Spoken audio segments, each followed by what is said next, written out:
Hola amigos, ahora nos vamos de vacaciones, pero estamos aquí en el aeropuerto de la Ciudad de México. Estamos a las 2 de la mañana.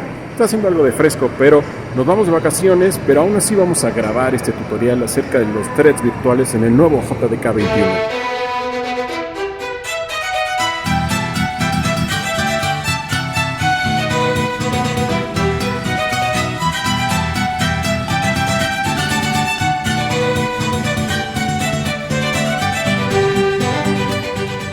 En el tema de hilos debemos explicar 4 conceptos principales: hilos nativos o de sistema operativo, hilos de plataforma, aquellos que son administrados por la máquina virtual y se acoplan uno a uno a los hilos nativos.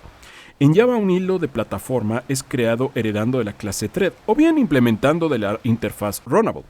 Una vez creado el objeto, un hilo de plataforma requiere un mínimo de 2 MB en total para alojar su funcionalidad básica y su respectiva pila o stack.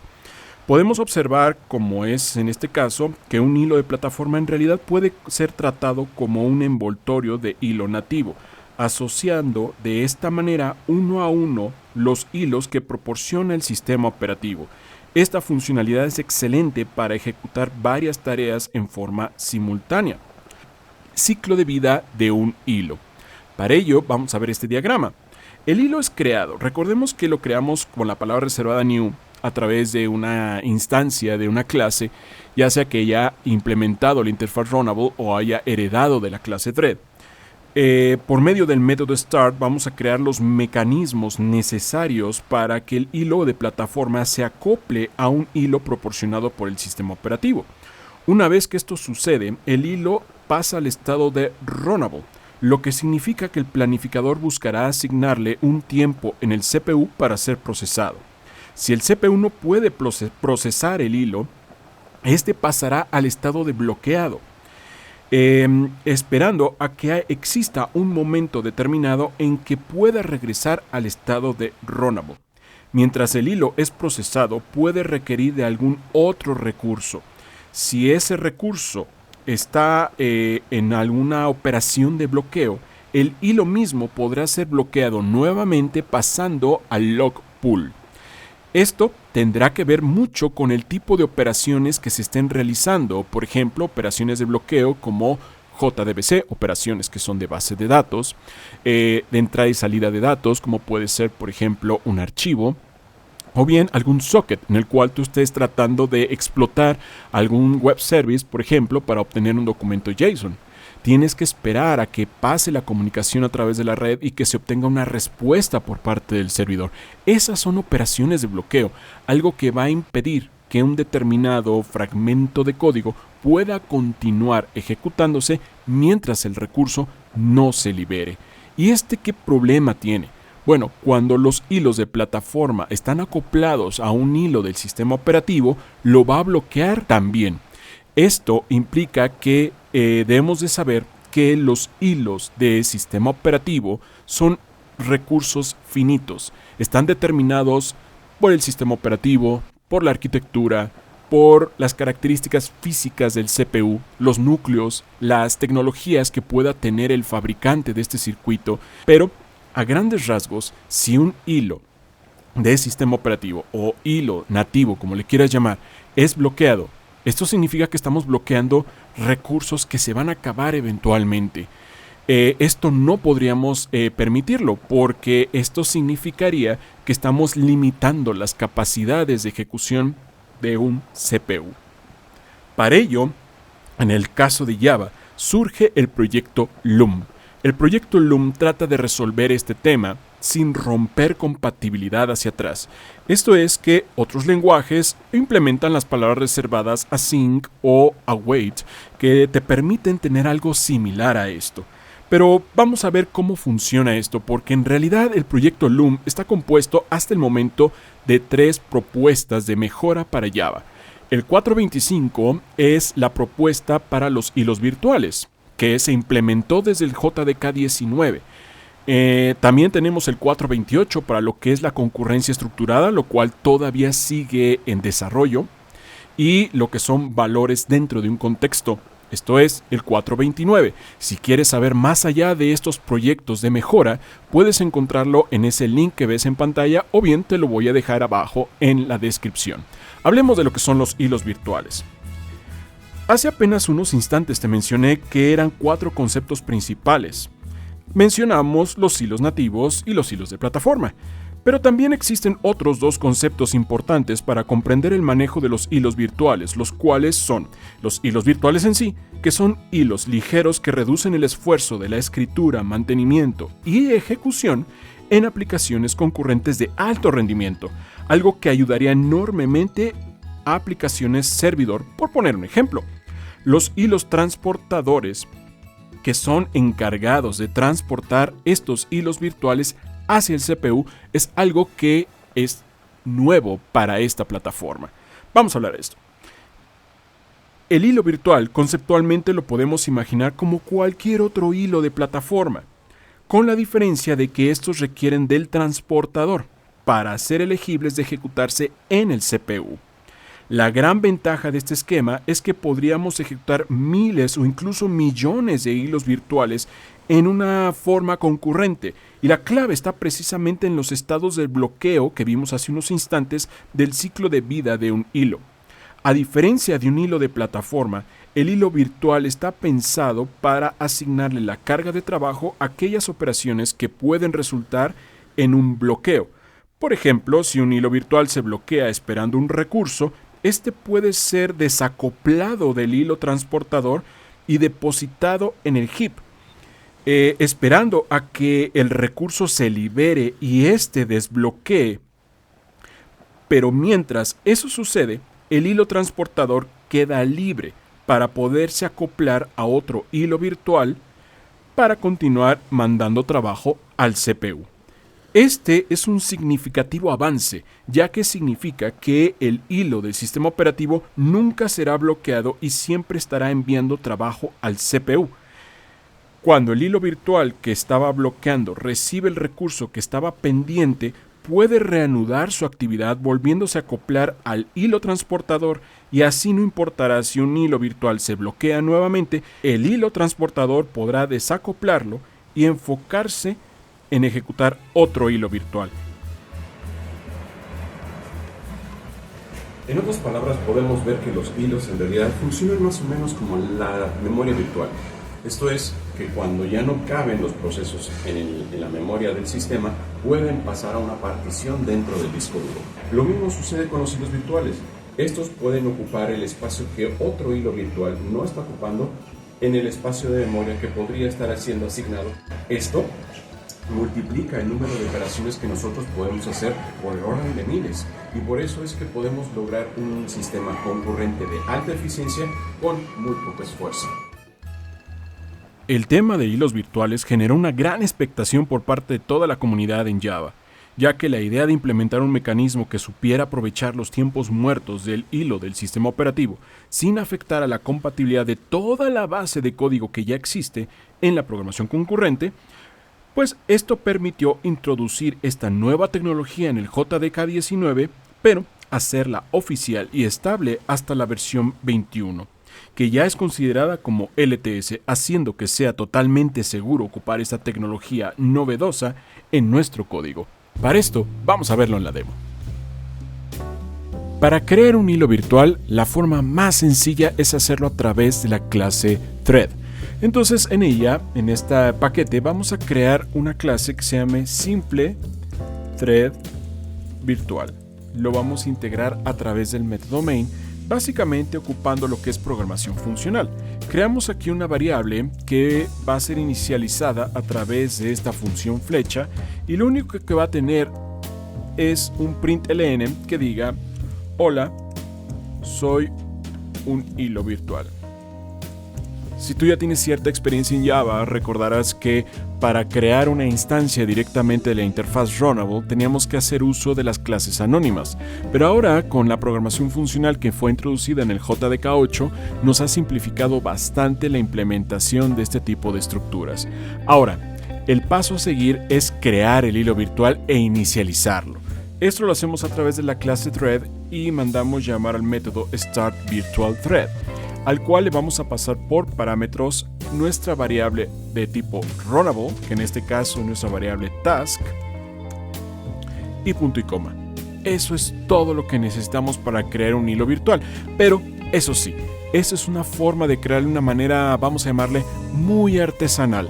Ahora, un detalle aquí que tenemos es que si nosotros ejecutamos el código tal cual como lo tenemos en ese momento, nos vamos a dar cuenta que en la salida no hay absolutamente nada. Entonces, ¿qué es lo que podemos hacer? Podemos decirle que el proceso principal de nuestro programa se espere a que termine el hilo virtual para poderse ejecutar. Entonces vamos a invocar al método join. El método join va a tener esa función, pero ahora nos está indicando que hay un problema, y esto debido a que se puede lanzar una excepción. Vamos a pedirle que nos atrape la excepción, e incluso vamos a desplazar esta línea de código adentro del bloque try, y simplemente ejecutamos nuestro código, y vemos que ahora sí, el proceso principal de nuestro programa ha esperado a que se ejecute el hilo y aparezca en pantalla. La siguiente forma es haciendo uso de una infraestructura que nos ofrece la plataforma. Lo primero que vamos a hacer es crear una nueva clase que se va a llamar Dummy Service. Va a ser un servicio. En realidad, esta va a ser nuestra clase que va a implementar la interfaz Runnable. Como ves, la clave siempre va a ser implementar la interfaz Runnable de una u otra manera. Ahora, lo que voy a hacer es pedirle a que esta clase tenga dos atributos. El primero va a ser una constante que lo único que va a hacer es tener un identificador. Entonces vamos a poner aquí identificador. Y vamos a crear también una variable que nos permita generar números aleatorios. Y esto lo vamos a hacer a través de la clase random. Pero necesitamos que este objeto sea compartido con todos los objetos que sean creados a partir de Dummy Service. Entonces ponemos aquí private, static, la vamos a declarar también una constante, random, le vamos a llamar a la variable rand y new random. Ahora, ya que tenemos esto, lo único que voy a pedirle es que me invoque un constructor que nos permita inicializar el identificador. Dentro de esto necesitamos implementar el método run. Entonces, para lograr ello, lo implementamos de esta manera, y la funcionalidad principal de este servicio va a ser conectarse a un web service que va a estar en la red. Este web service en realidad es un API que está publicado en esta página. Si quieres la URL también te la dejo en la descripción. Puedes crear tus propios APIs para hacer pruebas, o bien puedes conectarte a alguno de estos. Entonces voy a ocupar este API que simula un tiempo de espera, nada más, y obviamente al final nos va a mandar una notificación de que ese tiempo de espera finalizó. Para lograrlo, vamos a hacer uso de varias clases de la plataforma. Voy a declarar primero una cadena que va a tener la URL de este servicio, y en la página donde nos permite copiar la URL, vamos a copiarla, nos vamos de este lado y la pegamos acá. Ahora, aquí le está pidiendo que se va a retrasar únicamente un segundo. ¿Qué tal si hacemos que esto sea aleatorio? ¿Esto para qué? Para simular algún proceso del lado del servidor que puede ser que le lleve más tiempo, otro le lleve menos tiempo. Entonces aquí yo le voy a pedir que me inyecte algún valor en base 10, en base decimal. Por eso le estamos poniendo el %d, para inyectarle ahí un entero. Entonces ahora voy a crear un método. De hecho, en realidad vamos a crear dos métodos más. El primero nos va a permitir procesar la solicitud al servidor, y la otra va a ser imprimir el mensaje. Entonces aquí le voy a dar nada más una cadena de texto que diga respuesta, y le vamos a poner aquí procesar solicitud. Ahora, para el método procesar solicitud todavía no lo creo, pero lo que voy a hacer es pasarle la cadena de texto que representa la URL ya con el número de segundos que debe de esperarse. Entonces le voy a poner aquí, vamos a colapsar el panel de la izquierda y le voy a poner url.formatted y le voy a pedir que me inyecte un número aleatorio entre 1 y 10. O sea, que puede ser que un web service tarde nada más un segundo en responder y otro que puede hacer que tarde hasta máximo 10 segundos. Entonces vamos a invocar a nuestro atributo rand. Le vamos a decir aquí nextInt y le vamos a dar lo que sería el origen. El origen sería 1, que es el mínimo, y el máximo exclusivo 11. ¿Por qué el 11? Porque si yo le pongo 10, nada más me va a poner entre 1 y 9. Queremos que sea entre 1 y 10, y entonces le pongo entre 1 y 11. Ese es el límite superior. Entonces, en la parte de abajo le voy a pedir que me cree el método procesar solicitud. Para ello, vamos a hacer uso de un cliente de protocolo HTTP. Entonces, vamos a acceder a esa librería del API de Java. Vamos a poner HTTP Client. Vamos a ponerle aquí cliente. Es igual a HTTP Client.new HTTP Client. Con eso estamos creando un nuevo cliente de HTTP. Ahora, ahí nos está marcando una advertencia porque nos está diciendo que este objeto abre un canal de comunicación a algún lado. Esto quiere decir que abre un flujo de datos de entrada y de salida. Y hay una regla muy básica. Los flujos siempre una vez que tú los abres, parte de las labores de, vamos a decirle, limpieza, entre comillas, es cerrar ese flujo. Entonces ya sea que tú le pongas cliente.close al final y ya ves, te quita la advertencia, pero como vamos a hacer operaciones de entrada y de salida, va a haber excepciones. Podemos ocupar un bloque try-catch con recursos asignados. La ventaja de ocupar un bloque try-catch con un recurso asignado es que tiene la posibilidad de que automáticamente va a cerrar el flujo de datos. Entonces vamos a hacerlo.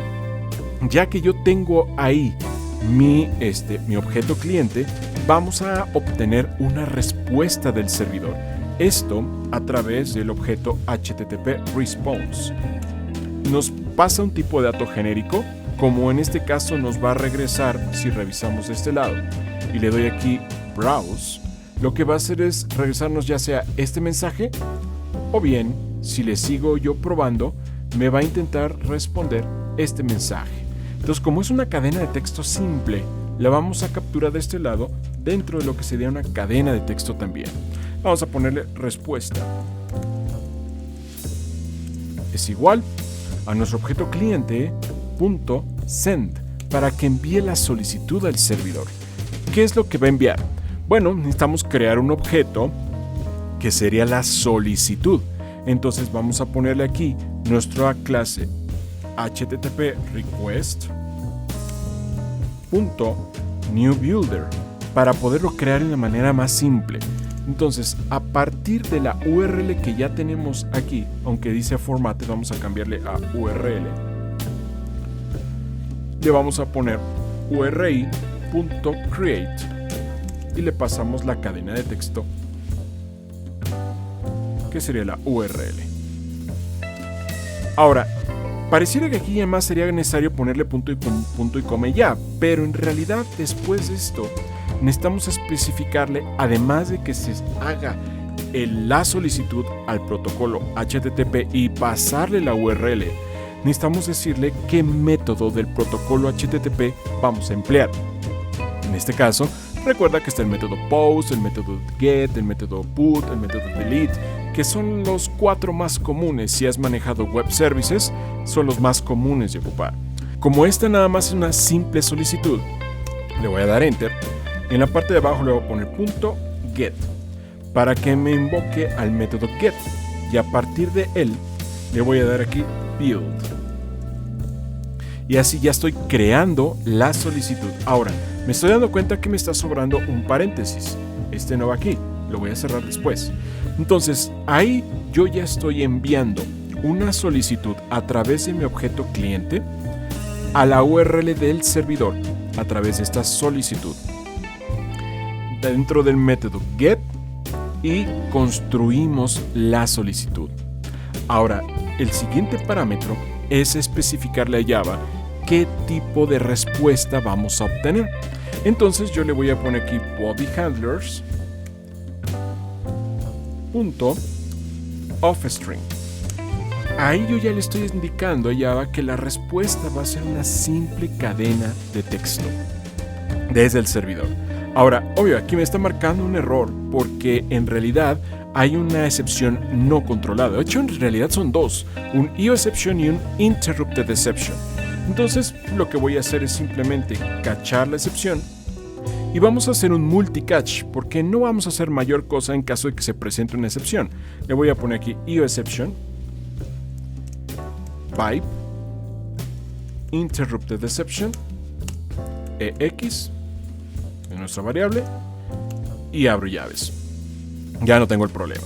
Ahora, ya que tengo esto, lo único que voy a hacer es responder la cadena de texto de qué fue lo que se hizo al momento de invocar al web service y leer la respuesta.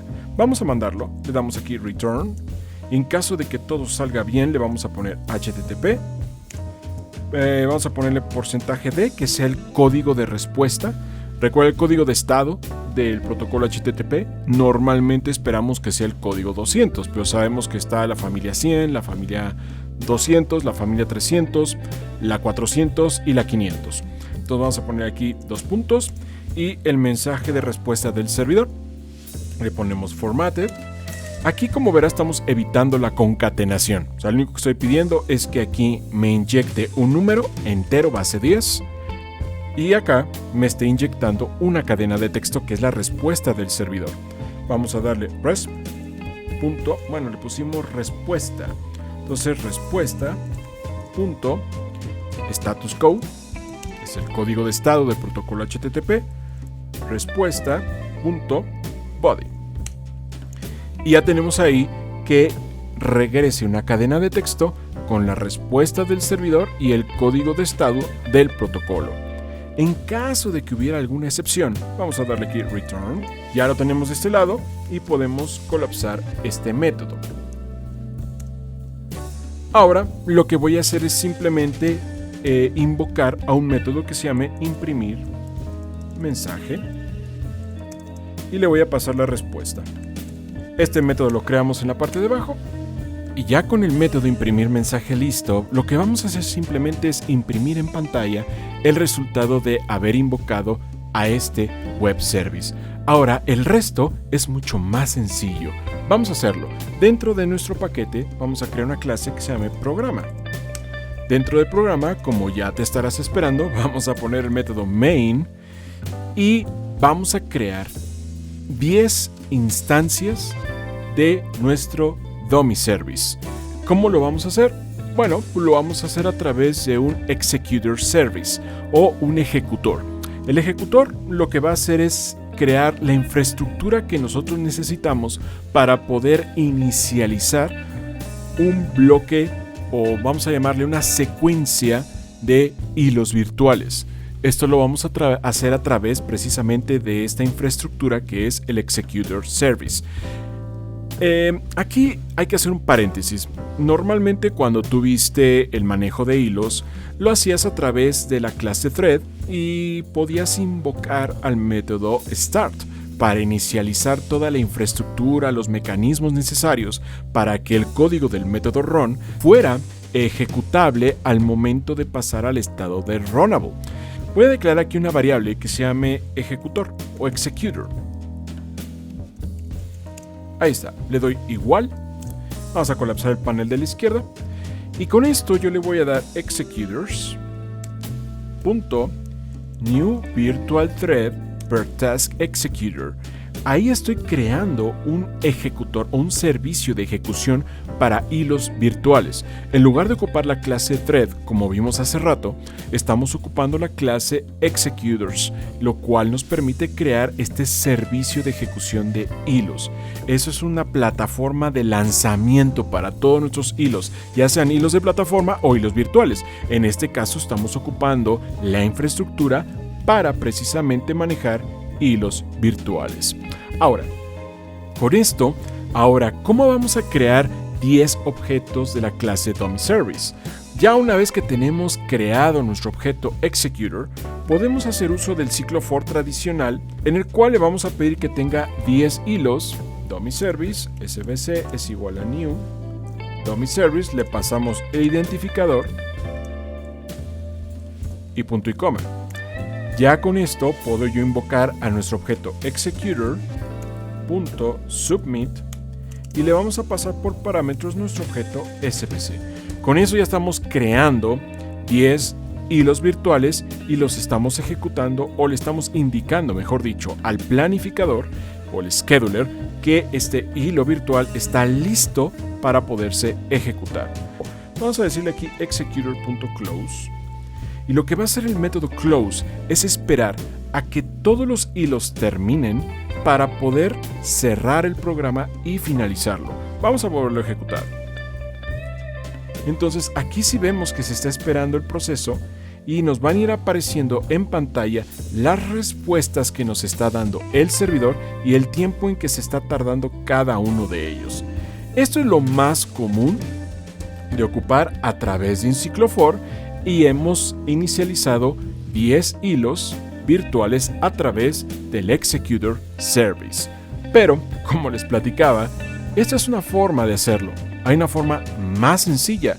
Estas son básicamente 4 líneas de código. ¿Lo podríamos hacer en una sola línea de código? Claro que sí, con programación funcional. Entonces vamos a comentar esta línea y lo vamos a resolver con una sola línea de código.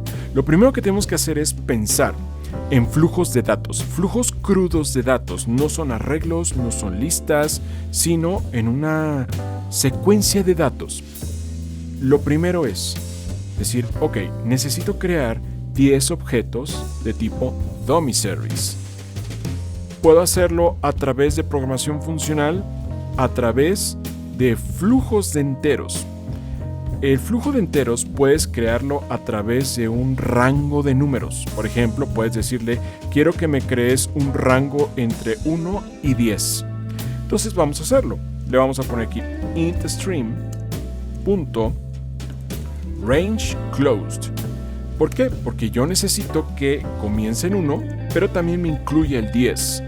Ahora, ahí tengo un flujo de datos que va del 1 al 10. Eso es todo.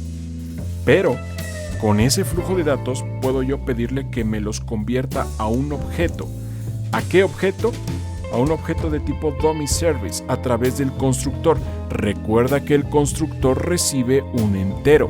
Esto es gracias a que tenemos este flujo de datos. Entonces, por cada número que hay entre 1 y 10, le va a estar pasando ese número al constructor de la clase DummyService. Como sabemos, este constructor únicamente recibe un entero. Es lo que estamos viendo ahí en pantalla. Ahora, en ese punto, ahí donde está ese cursor, ya están creados los 10 objetos de nuestros servicios. Pero ahora hay que inicializarlos. Le ponemos .forEach.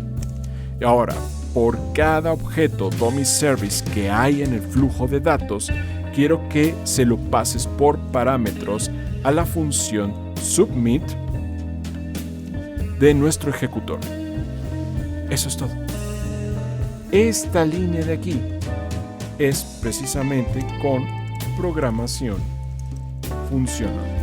Recuerda que esto es a partir del JDK 8 en adelante. Esto de acá es con programación estructurada. La clásica programación estructurada. Esto es de una manera de hacerlo, y la forma más eficiente que podemos ver elegantemente en el código es programación funcional, pero básicamente los dos hacen exactamente lo mismo. No te olvides de cerrar el ejecutor al final de ejecutar tu programa. O sea, si no le pones el close, como ves, el proceso principal no se va a esperar a que los hilos virtuales finalicen su tarea. Entonces vamos a darle aquí ejecutar y vamos a ver que el resultado va a ser exactamente el mismo. Se va creando estos hilos virtuales, nos va dando el resultado del código de estado, del diálogo con el protocolo, con el servidor, y nos va a mandar en pantalla el tiempo en que se tardó en responder el servidor desde nuestra solicitud. Como ves, el JDK21 está repleto de novedades. Es una herramienta realmente útil que nos han proporcionado para nosotros poder desarrollar soluciones de alta concurrencia, para desarrollar las soluciones que nos encomiendan como desarrolladores de software. Es una pieza de software realmente asombrosa. Y bien, las ventajas de los hilos virtuales son varias. La primera, que va a tener una menor sobrecarga en el uso de la memoria. Va a mejorar enormemente la escalabilidad de tus programas. Hará un uso óptimo de los recursos del sistema. El modelo de programación es mucho más simple que en manejar los hilos tradicionales o los hilos de plataforma. Y finalmente, la integración va a ser totalmente transparente o natural en el código que ya tienes de base desarrollado. Pero no todo es miel sobre hojuelas, también encontramos algunas desventajas. La primera es que hay problemas de compatibilidad, y esto se debe a que la mayoría de los proveedores que encontramos en Internet, que ya tienen algunas APIs desarrolladas para el uso de programación concurrente, todavía no hacen uso de esta nueva tecnología. Aquí nada más habrá que esperar un momento para que estas librerías poco a poco vayan implementando esta novedosa tecnología. Hay algunos desafíos que debemos de contemplar al momento de que deseamos sincronizar algún bloque de código, lo cual vamos a hablar un poquito más adelante. La depuración y la perfilación de este tipo de recursos es un poquito más compleja porque pues requiere de saber perfectamente bien en qué momento estamos cargando un hilo y en qué momento se está pasando al heap porque está esperando alguna operación de entrada y de salida. El control es limitado sobre la asignación de los recursos, porque obviamente ya una vez que ha sido asignada a la máquina virtual la tarea de que estos hilos deban ser administrados, pues evidentemente ya una vez que inicia su ciclo de vida va a ser un poquito más complejo el poderle cambiar alguna cuestión ya dentro del proceso de su ejecución. Hay algunas compensaciones en el rendimiento y esto se debe principalmente a que, sabemos que en el momento en que un hilo se puede acoplar y desacoplar de un hilo transportador, hace que esto sea mucho más eficiente, pero entonces ¿en qué va la compensación? Lo que va es que precisamente es que al momento de crear el hilo y pasarlo al estado de ejecución, esto requiere un poco más de trabajo. Pero esto dependerá también de la carga de trabajo que tú le asignes a este hilo virtual. Algunos puntos muy importantes que debemos de evitar al momento de manejar los hilos virtuales. El primero y el más importante que debemos de recordar es evitar el uso de bloques o métodos que hayan sido sincronizados.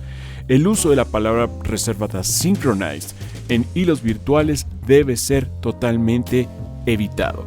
¿Por qué? Porque si ocupamos la palabra synchronized dentro de un hilo virtual, lo que va a hacer es bloquear o sincronizar el acceso a algunos recursos del hilo transportador. En otras palabras, el hilo de plataforma que va a estar transportando al hilo virtual. Y esto es algo que no debemos de permitir. Lo que debe de bloquearse por alguna operación de entrada y de salida es el hilo virtual. Esto nos debe dar la pauta de que los hilos virtuales, su principal función está dedicada o enfocada a lo que son las operaciones de entrada y de salida, operaciones que puedan ser bloqueadas, como platicamos en un momento, operaciones de entrada y salida de datos, archivos, comunicaciones a través de la red, conexión a una base de datos. Ese tipo de operaciones son las que deben realizar los hilos virtuales. Por eso es que ahorita que acabas de aprender esta tecnología, no se trata que de una vez cambies toda tu base de código que trabaje en hilos virtuales, porque realmente no es el objetivo. El objetivo es mejorar la asignación de los recursos en aquellas operaciones que pueden bloquear el uso de algún recurso finito, como que son precisamente los hilos nativos o los hilos del sistema operativo. Debemos evitar también aquellos pool de threads o aquellos recursos que puedan ser limitados, sobre todo cuando nosotros manejamos estos thread pool. Lo que hacen es limitar el acceso a los recursos que estén disponibles al hilo. En el caso de los hilos virtuales, los va a administrar la máquina virtual, ya no los va a administrar el sistema operativo. Por eso es que debemos evitar el uso de pool de threads. Y finalmente, debemos evitar el uso de variables thread local. Esta clase thread local te permite crear variables que únicamente viven en el contexto de un hilo en particular. Entonces, cada instancia de ese hilo tendría su propia variable thread local. Tú podrías decir, bueno, ¿qué tiene de malo? No hay tanto problema. Y en realidad, por eso tiene el asterisco, porque no es tan trascendental cuando son pocas instancias. Porque en realidad el thread local o este tipo de variables que tú ocuparías en hilos de plataforma, pues no hay mayor trascendencia porque no vas a pasar de probablemente decenas de hilos o a lo mucho cientos de hilos. Pero al momento de estar pensando en hilos virtuales en donde puedes escalar al orden de millones, miles o millones de hilos, imagínate tener miles o millones de variables thread local totalmente aisladas una de la otra. Esto consumiría demasiados recursos. Entonces debemos evitar el uso de las variables thread local o disminuirlo en la manera en que sea posible. Una de las cosas que me apasiona sobre el desarrollo de software es que continuamente evoluciona. Y sabemos algo muy bien, que cuando una tecnología deja de evolucionar, realmente vemos cómo es que poco a poco se va apagando dentro de la comunidad. Pero Java es una de las plataformas que después de más de 15 años ha sido una de las plataformas que más ha sabido sobrevivir a lo largo del tiempo, evolucionando y creciendo como una muy buena plataforma y una muy buena opción de desarrollo. Sigamos con las nuevas opciones que tenemos en el JDK21 y estas grandes herramientas que nos ofrece la plataforma. Nos vemos en otros tutoriales y los dejo con este paraíso.